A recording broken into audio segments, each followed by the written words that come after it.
वह बेमौत नहीं मरता। एक कठोर माँ ने कैसे ले ली बेटे की जान। बड़बड़ा रही थी 80 साल की अम्मा। सुबह सुबह उठकर बड़बड़ करना उनकी रोज की आदत है। हमारे घर में नहीं बनती ये दाल वाली रोटी, हमारे घर में ये नहीं चलता, हमारे घर में वह नहीं किया जाता।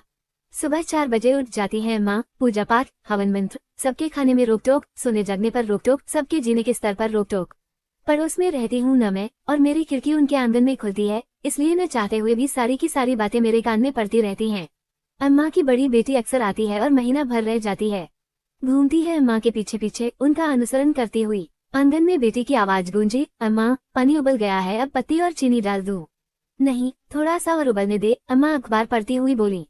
मुझे हंसी आ गई थी कि 60 साल की बेटी माँ से चाय बनाना सीख रही थी। अम्मा चाहती हैं कि सभी पूरी उम्र उनके सामने बड़े ही न हों। हाँ, अब चाय डाल दे, चीनी और दूध भी। 2 to 3 उबाल आने दे। हाँ, अब ले आ। अम्मा की कमजोरी हर रोज में महसूस करती हूँ। 80 साल की अम्मा नहीं चाहती कि कोई अपनी इच्छा से सांस भी ले।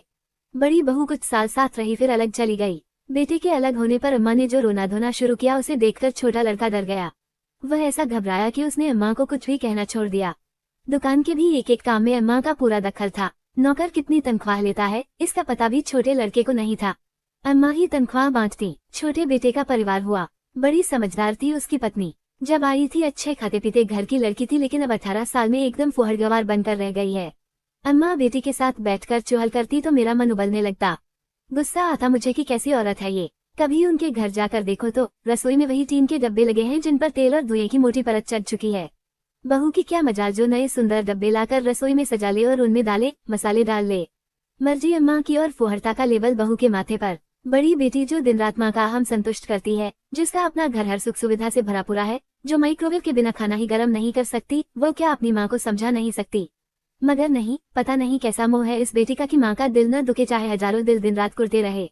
मेरे घर में 3 रोटियां खाने का रिवाज नहीं। अम्मा ने बहू के आते ही घर के नियम उसके कान में डाल दिए थे। जब अम्मा ने देखा कि बहू ने चौथी रोटी पर भी हाथ डाल दिया, तो बच्चों को नपातुला भोजन परोसने वाली अम्मा कहाँ सह लेती कि बहू हर रोज 1-1 रोटी ज्यादा खा जाती। छोटा लड़का माँ को खुश करता करता ही बीमार रहने लगा था। सुबह से शाम तक दुकान पर काम करता और पेट में दलती गिनकर पतली पतली 5 रोटियां जो उसके पूरे दिन का राशन थी। बाजार से कुछ खरीद कर इस डर से नहीं खाता कि नौकरों से पता चलने के बाद अम्मा घर में महाभारत मचा देंगी।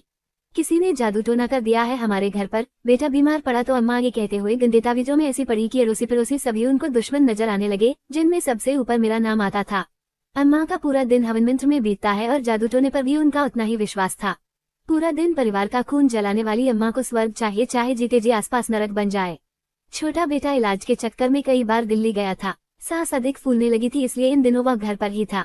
एक सुबह वह चल बसा। हम सब भागकर उनके घर जमा हुए तो मेरी सूरत पर नजर पड़ते ही अम्मा ने चीखना चिल्लाना शुरू किया, हाय तू मेरा बेटा खा गई, तूने जादू टोने किए, देख मेरा बच्चा चला गया।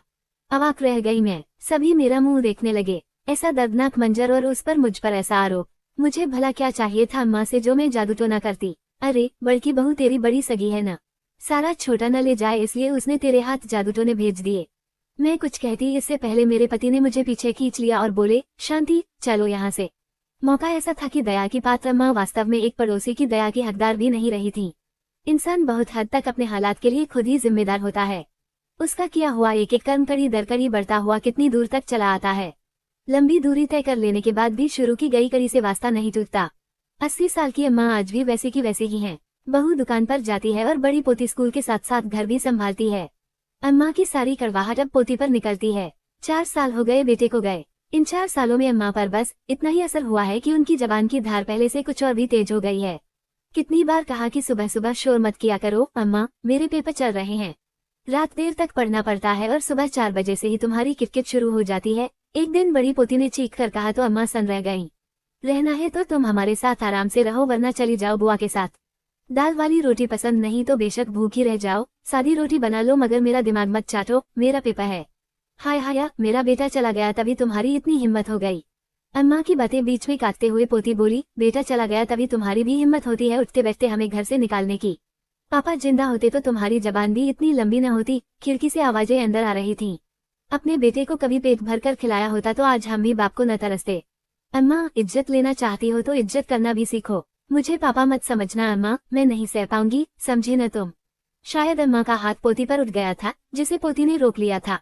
तरस आता था मुझे बच्ची पर, लेकिन अब थोड़ी खुशी भी हो रही है कि इस बच्ची को विरोध करना भी आता है। पेपर खत्म हुए और एक दिन फिर से घर में कोहराम मच गया। घबराकर खिड़की में से देखा, चमचमाते 3 बड़े छोटे टनरक आंगन में पड़े थे, जिन पर अम्मा चीख रही थी। दुकान से पैसे लेकर खर्च जो कर लिए थे। घर में इतने ट्रंक हैं, फिर इनकी क्या जरूरत थी। होंगे, मगर मेरे पास नहीं है और मुझे अपना सामान रखने के लिए चाहिए। अम्मा कुली का हाथ रोक रही थी तो पोती ने अम्मा का हाथ झटक दिया था और बोली, चलो भैया, टनरक अंदर रखो। छाती पीट पीट कर रोने लगी थी अम्मा। पोती ने लगे हाथ रसोई में जाकर टीन के सभी डब्बे बाहर ला पटके, जिन्हें बाद में कबाड़ी वाला ले गया। पोती ने नए सुंदर डब्बे धोकर सामने मेज पर सजा दिए थे। अम्मा ने फिर मुंह खोला तो इस बार पोती शांत स्वर में बोली, पापा कमा कमा कर मर गए, मेरी माँ भी क्या कमा कमा कर तुम्हारी झोली ही भरती रहेगी। हमें जीने कब दोगी अम्मा? जीते जी जीने दो अम्मा, हम पर कृपा करो। पोती की इस बगावत से अम्मा सन थीं। वे सुधरेंगी या नहीं मैं नहीं जानती, मगर इतना जरूर जानती हूँ कि अम्मा के लिए ये सब किसी प्रलय से कम नहीं था। सोचती हूँ इतना ही विरोध अगर छोटे बेटे ने भी कर दिखाया होता तो इस तरह का दृश्य नहीं होता जो अब इस घर का है। कुछ और दिन बीत गए। 20 साल की पोती धीरे धीरे मुनजोर होती जा रही है। अपने ढंग से काम करती है और अम्मा का जायज मान सम्मान भी नहीं करती। हर रोज घर में तू मैं होती है। बच्चों के खाने पीने में अम्मा की सदा की रोकटोक भला पोती सहे भी क्यों। भाई को पेट भर खिलाती है, कई बार थाली में कुछ छूट जाए तो अम्मा चीखने लगती हैं, कम डालती थाली में तो इतना जाया न होता। तुम मेरे भाई की रोटियां मत गिना करो अम्मा, बढ़ता बच्चा है, कभी भूख ज्यादा भी लग जाती है। तुम्हारी तरह मैं पेट नाप नाप कर खाना नहीं बना सकती, मैं पेट नाप कर खाना बनाती हूँ। अम्मा चीखी, क्या तुम्हें नहीं पता, घर में तुम्ही ने 2 रोटी का नियम बना रखा है, न और पेट नाप कर बनाना किसे कहते हैं। तुम्हारी वजह से मेरा बाप मर गया, सांस भी नहीं लेने देती थी तुम उन्हें। घुट घुट कर मर गया मेरा बाप, अब हमें तो जीने दो। इंसान दिन रात रोटी के लिए खटता मरता है, हमें तो भरपेट खाने दो। अम्मा अब पगलाई सी हैं, सारा राजपाट अब पोती ने छीन लिया है। जरा सी बच्ची एक गृहस्वामिनी बन गई, रोती रहती हैं अब अम्मा।